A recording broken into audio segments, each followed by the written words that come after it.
Lok Sabha seat के लिए लेकर के बैठक हुई। हाँ, क्या मतलब निर्णय निकला? चूंकि जब 2 साल पहले हम लोग आंदोलन की शुरुआत किए थे तो यही धनबाद बोकारो का वो सीमा था और उस समय को हम लोग को आभास नहीं था कि हम लोग राजनीतिक पार्टी के रूप में अपने आप को स्थापित करेंगे। तो बातों ही बातों मैंने वचन दिया था कि जब भी हम लोग राजनीतिक गलियारों में कदम रखेंगे और उसकी जब प्रेस कॉन्फ्रेंस के माध्यम से घोषणा की जाएगी तो वो दामोदर नदी का किनारा ही होगा। और बिल्कुल आज हम लोग तेलमौजा ब्रिज के ठीक सामने धनबाद बोकारो की मिड पॉइंट पर खड़े होकर आज हम लोग प्रत्याशी का चयन करने के लिए आए हुए हैं। हालांकि लोकतांत्रिक ढंग से हम लोगों ने प्रत्याशी को चुनने का प्रयास किया और सभी को रायशुमारी करने का अवसर दिया। कोई लोग ऐसे हैं जो इच्छा रखते हैं लोकसभा चुनाव लड़ने का, उनको भी हमने प्रीफर किया और फाइनली 12 नाम हमारे पास है, जिनमें 4-5 नाम से हम लोग सहमत हुए। और एक आध दिन में क्या रखी है आपने? योग्यता पहले 2 साल से कंटिन्यू आंदोलन का में जुड़ा होना, क्योंकि धनबाद बोकारो में योग्यता पहले रहेगी कि आप आंदोलन से कितने जुड़े हैं, एक्टिव मेंबर कितने हैं और सबसे पहले बात आंदोलन में आप कितना समय दिए हैं, ये सारी चीजें। अगर हम देखें तो आपकी बातों को सुने तो कभी 2 सीटों से तो कभी 5 सीटों से लड़ने की बात कर रहे हैं, तो क्या योग्य लोग आपके दलों में कम है क्या? देखिए नहीं, योग्य लोग कम नहीं है, एक्चुअली है कि एक फेस वैल्यू होती है और लोकसभा का चुनाव बहुत बड़ा चुनाव होता है, मुखिया का चुनाव नहीं है। योग्य बहुत हैं, पीएचडी करने वाले हैं, एलएलबी करने वाले हैं, मास कॉम करने वाले हैं, एमटेक करने वाले हैं, एमफिल किए हुए लोग हमारी पार्टी में हैं। और आपको बताना चाहेंगे जी हाँ, पढ़े लिखे युवाओं की पार्टी है।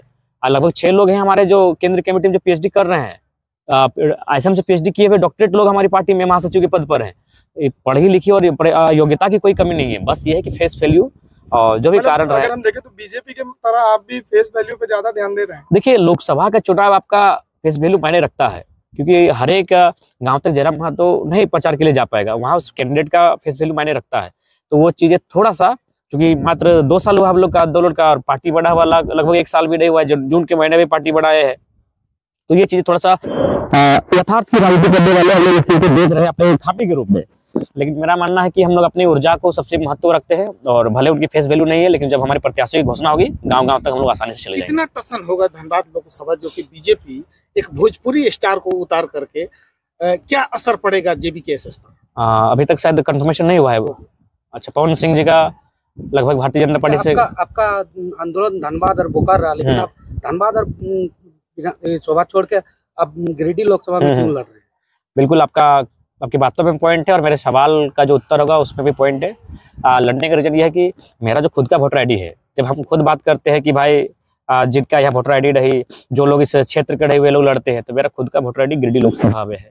मेरा गाँव, मेरा प्रखंड, मेरा पंचायत, मेरा विधानसभा, मेरा लोकसभा गिरिडीह है। इसीलिए मैंने खुद के वोटर को प्रीफर किया कि मैं पहला वोट खुद को दूं, इसीलिए गिरिडीह लोकसभा मेरा प्राथमिकता है।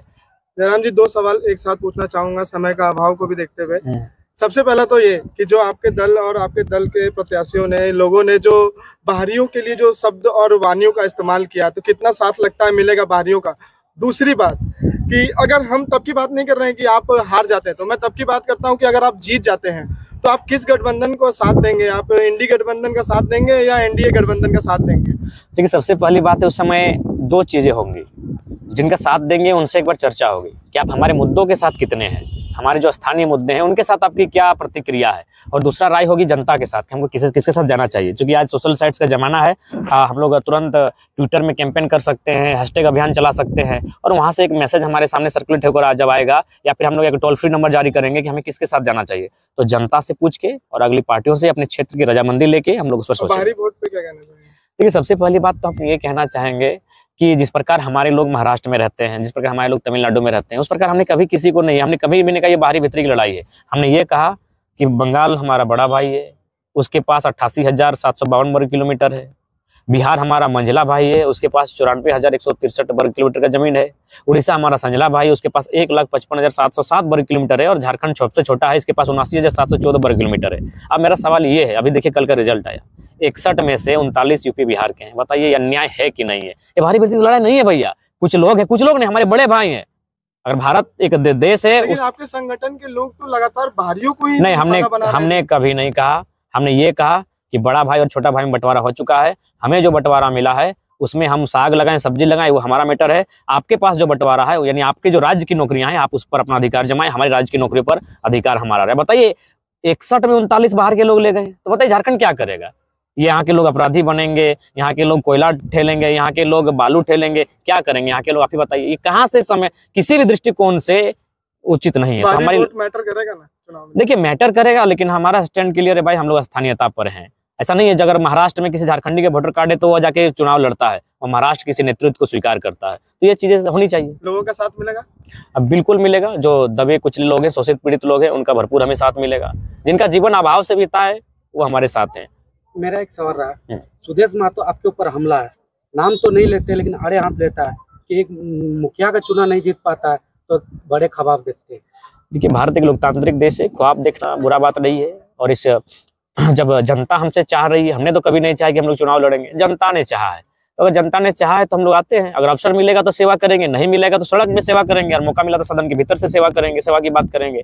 हम लोग ये नहीं कहेंगे आदरणीय प्रधानमंत्री की जगह कि मेरा क्या है, हम तो झोला उठा के चल जाएंगे, ये बयान हमारा नहीं रहेगा। क्योंकि मेरा है, मेरे बाप का लहू बहा है, इस मिट्टी के कण कण में मेरे बाप का रक्त दिखता है, इसलिए हम झोला उठा के कहीं नहीं जाएंगे। अगर जीतेंगे तो सदन से बात करेंगे, अगर नहीं रिजल्ट कर पाए तो सड़क से झारखंड की आवाज को बुलंद करेंगे, लेकिन झोला उठाकर कहीं नहीं जाने वाले हैं। पलड़ा किसका भारी है धनबाद लोकसभा क्षेत्र में?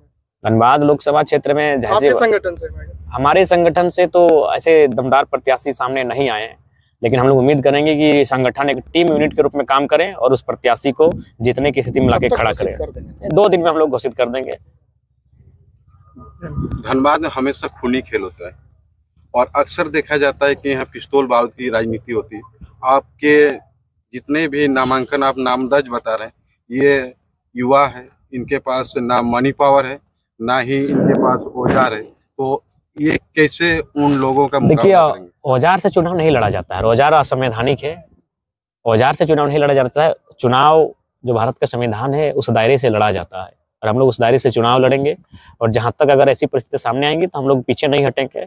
झारखंड ही रक्त से लहू बहाने से झारखंड का निर्माण हुआ है, तो अगर हमारे रक्त से झारखंड मजबूत होगा तो पीछे हटने के कोई चांस नहीं बनता है। धनबाद में बीजेपी के साथ टक्कर होने वाला है और बीजेपी के पास तो काफी फाइनेंशियल है, आपके पास ना फाइनेंशियल है ना ही आपके पास बड़ा इनकम सोर्सेस है, तो आखिर आप धनबाद में कैसे प्रमोट कीजिएगा?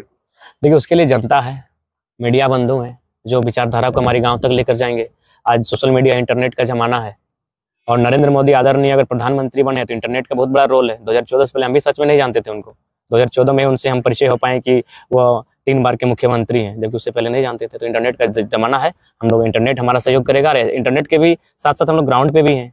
आज लगभग 12 करोड़ 37 लाख का मुआवजा महीने है, 6 महीना में हम लोग ग्राउंड पे हैं। इंटरनेट और IT सेल कभी कभी अफवाहों को भी इतना बहा देता है कि झूठ को भी सच बतला देता है। जी, ये सत्य तो ये है। फिर कैसे होगा? उसके लिए हमारी एक विशेष टीम रहेगी और वो उन चीजों को हैंडल करेगी, टेक ओवर करेगी। सर, आपने गिरिडीह के लिए जगह चुने कि वहां से आप लोकसभा लड़िएगा और JMM अपना उम्मीदवार के रूप में मथुरा प्रसाद महतो जी को दे रहे हैं, जो कि आपके अभिभावक स्वरूप भी रह चुके हैं। तो आप किस तरह के वहाँ के उम्मीदवार और आप दोनों में देखिए, आपने मेरा एक स्टेटमेंट सुना होगा, मैंने ये कहा कि अगर मुझ में राजनीतिक लक्षण नहीं है, मुझ में अगर राजनेता का गुण नहीं है तो मेरी माँ भी मुझे वोट ना दे, मैं इस बात को कहूँगा। अगर मुझ में राजनीतिक समझ है, राजनीतिक चेतना है और राजनीतिक करने का लक्षण दिखता है तो मेरी माँ भी मुझे वोट दे। तो फिर अभिभावक है, मानते हैं, उनके विद्यालय में, चूंकि मेरे पिताजी के दोस्त रहे हैं, उनके विद्यालय में हम पढ़े हैं निःशुल्क, जो सच्चाई है। लेकिन राजनीति अलग चीज है, राजनीतिक विचारधारा अलग चीज है। जयराम जी, EVM को किस रूप में लेते हैं?